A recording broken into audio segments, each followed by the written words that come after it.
What is demand generation and how can you drive sales from it? Hey, I'm Sam Dunning, co-owner over at webchoiceuk.com and host of the Top 100 Marketing Podcast, Business Growth Show. If you haven't yet, check out our weekly email where we share actual marketing tips, useful podcasts, free guides, bonus resources, and much, much more every Monday to start your week off with a bang. Sign up today over at businessgrowth.email. So what the heck is demand generation? Well, demand generation is a marketing strategy that builds brand awareness, brand affinity, educates, and positions your company as the go-to for your industry or your sector.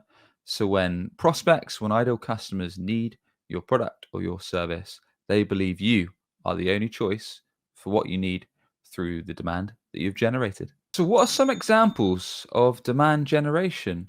Well, demand generation tends to be a long-term play.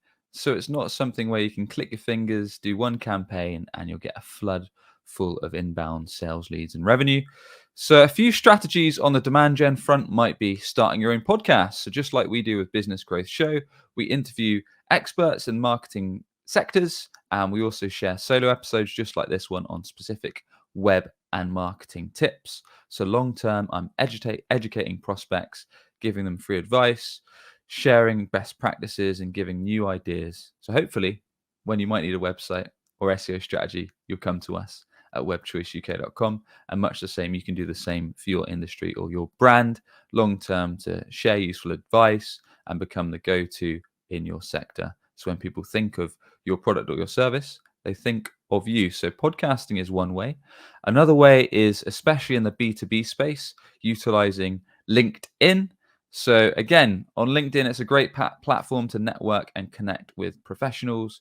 But the great thing about it is the organic reach right now. So you can share a post once, twice a day, giving perhaps insights, answering common questions, giving useful tips, sharing video content or image content. So each day, if you post consistently about your sector, your industry, share best practices, tips, useful knowledge, advice, answer common questions, specifically on what you do, over time, people are going to see you as a reputable person, a professional in your space.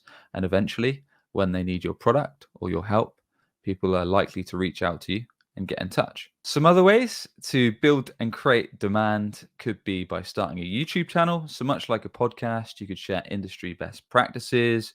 You can answer common questions that you get on sales calls. You can share new updates around your services or products and basically be a really useful resource through the video content you could put out. You could start a group. So wherever your ideal customers hang out, maybe that's a Facebook group, maybe that's a LinkedIn group, maybe that's a Slack channel, whereby you're inviting ideal prospects, you're answering their questions, you're building this community where you're really sharing helpful ideas, and people in the community are chatting as well, and you're answering their questions, and you're building up. So you're building like a support network for your industry, and you're also building up your own reputation at the same time. Or you could do a live Zoom. So maybe you run a weekly live Zoom where you invite anyone that's interested in learning about your sector and you open the floor. So you answer their questions, perhaps you share recent news, perhaps you share your own ideas, and you're having a back and forth, answering questions, providing your own valuable ideas. And over time, again, you're giving free advice. You're building up that you're a trusted person, you're a trusted company for what you offer.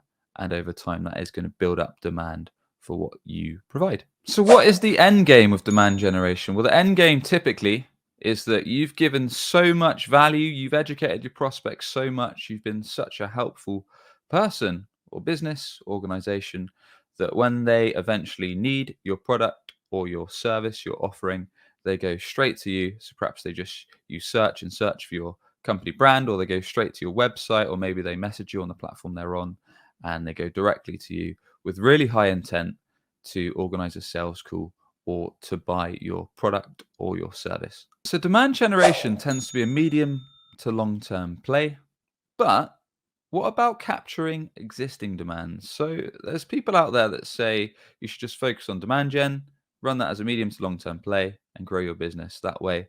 as people will know your brand, they'll believe you can help them, and they'll come direct to you rather than comparing you to other companies.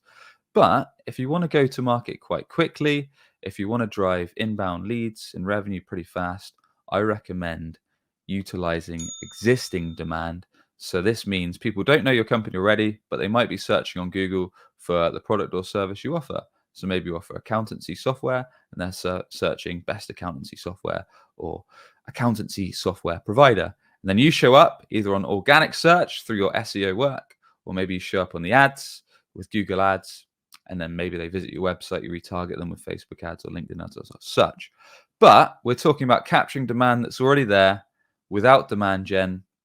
So people come to your site and get in touch with you to discuss a potential product or get a demo, whatever that next step is. Now, I personally believe that you should look at both.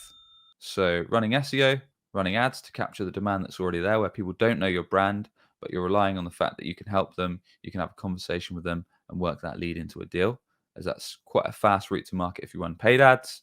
And then SEO can be a more medium, longer term play on capturing that existing demand. And likewise, if you've got the resources, then you can also run demand gen alongside it.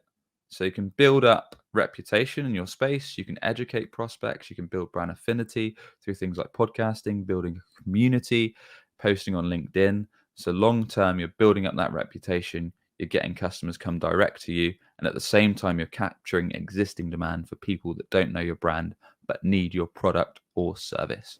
And there you have it. Hopefully this definition of what demand generation actually means and the difference between demand gen and capturing existing demand has been of use. As always, if you enjoyed today's show, I'd really appreciate a quick rating on your podcast channel, or if you're tuning on YouTube, a subscribe I'd be very thankful for. And with that, I shall catch you on the next episode. Cheers.